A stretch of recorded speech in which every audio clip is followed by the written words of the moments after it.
நான் ஒண்ணே ஒண்ணு தான் கேட்கிறேன். என்னன்னா, ஒரு கேரியரின் உச்சத்தில அதுவும் 1 கோடி 2 கோடிலாம் இல்ல. ஒரு 200 கோடி ரூவா சம்பாரிச்சுட்டு இருந்த ஒரு மனுஷன் எல்லாத்தையும் விட்டுட்டு மக்களுக்காக மட்டுமே, மக்களுக்கு நல்லது பண்ணணுன்றதுக்காக மட்டுமே அரசியலுக்கு வந்த மனுஷன எப்படிலாம் வச்சு செய்றாங்க. ஹலோ மக்களே! நேத்து எல்லாருக்குமே தெரியும். கரூர் மாவட்டத்தில ஒரு 40 பேர் இறந்து போயிட்டாங்க அப்படின்னு சொல்லிட்டு, மிகவும் வருத்தப்படக்கூடிய ஒரு விஷயம் தான். ஒண்ணே ஒண்ணு முன்னாடி சொல்லிடுறேன். எனக்கு அரசியல் சுத்தமா தெரியவே தெரியாது. ஆனா அரசியல் பண்றவங்கள பத்தி எனக்கு ஓரளவுக்கு தெரியும். நான் என்ன கேட்கிறேன் அப்படின்னா, நேத்து நடந்த சம்பவத்துக்கு ஒரு பக்கத்து தளபதி அவர்கள வச்சு செய்றாங்க. தளபதி அவர்கள் என்ன பண்ணுவாருன்றது எனக்கு தெரியல. லாஸ்ட் டைமே கேம்பெயின்ல சொல்லியிருந்தாரு, எங்களுக்கு ப்ராப்பரா இடம் குடுக்கல.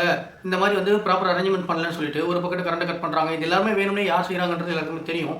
நான் ஒண்ணே ஒண்ணு தான் கேட்கிறேன். என்னன்னா, ஒரு கேரியரின் உச்சத்தில அதுவும் 1 கோடி 2 கோடிலாம் இல்ல. ஒரு 200 கோடி ரூவா சம்பாரிச்சுட்டு இருந்த ஒரு மனுஷன் எல்லாத்தையும் விட்டுட்டு மக்களுக்காக மட்டுமே, மக்களுக்கு நல்லது பண்ணணுன்றதுக்காக மட்டுமே அரசியலுக்கு வந்த மனுஷன எப்படிலாம் வச்சு செய்றாங்க. ஏன் இவ்ளோ நாள் ஆட்சி செய்யும்போது நல்லது செஞ்சிருந்தா ஏன் விஜய் அரசியலுக்கு வராரு? நடிச்சுட்டு தானே இருந்திருப்பாரு. அவர் பாட்டுக்கு ஜாலியா நடிச்சுட்டு 200 கோடி 250 கோடின்னு வாங்கிட்டு ஜாலியால இருந்திருப்பாரு.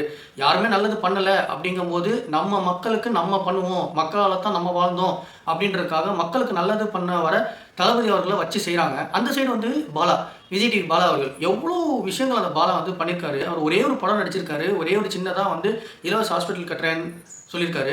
அதுக்கே அவர் இந்த மாரி வச்சு செய்றாங்க. சைனாலேருந்து பணம் வருதா? ஜப்பான்லேருந்து பணம் வருதான்னு சொல்லிட்டு. இன்னொரு 4, 5 மாசத்துல எலக்ஷன் வருது. மக்கள் இத பத்தி சிந்திக்கணும். எப்பயுமே தளபதி கேம்பெயின் போறாரு அப்படிலாம் சொல்லும்போதெல்லாம் எனக்கு சர்க்கார் படம் தான் ஞாபகம் வரும்.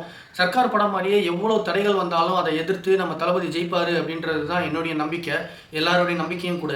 ஒரு மிகப்பெரிய மாற்றம் கண்டிப்பா நம்ம நாட்டுக்கு வரணும். மக்கள் சிந்திக்கணும். சிந்திச்சு வோட் பண்ணணும். இன்னும் அதுக்குள்ள என்னென்னலாம் நடக்க போகுது, என்னென்னலாம் வச்சு செய்ய போறாங்கன்றது சுத்தமா தெரியல. நம்ம சப்போர்ட் எப்பயுமே யார் நல்லது பண்றாங்களோ அவங்களுக்கு இருக்கணும் அப்படின்றது தான் என்னுடைய கருத்து. உங்களுக்கு தளபதி ஜெயிக்கணும் அப்படின்னு நீங்க நினைச்சீங்க அப்படின்னா, கமெண்ட்ல தளபதி அப்படின்னு கமெண்ட் பண்ணிட்டு லைக் பண்ணுங்க, ஷேர் பண்ணுங்க. நம்மளால முடிஞ்சா நல்லது பண்ணுவோம். இல்லன்னா நல்லது பண்ணவங்களுக்கு சப்போர்ட் பண்ணுவோம்.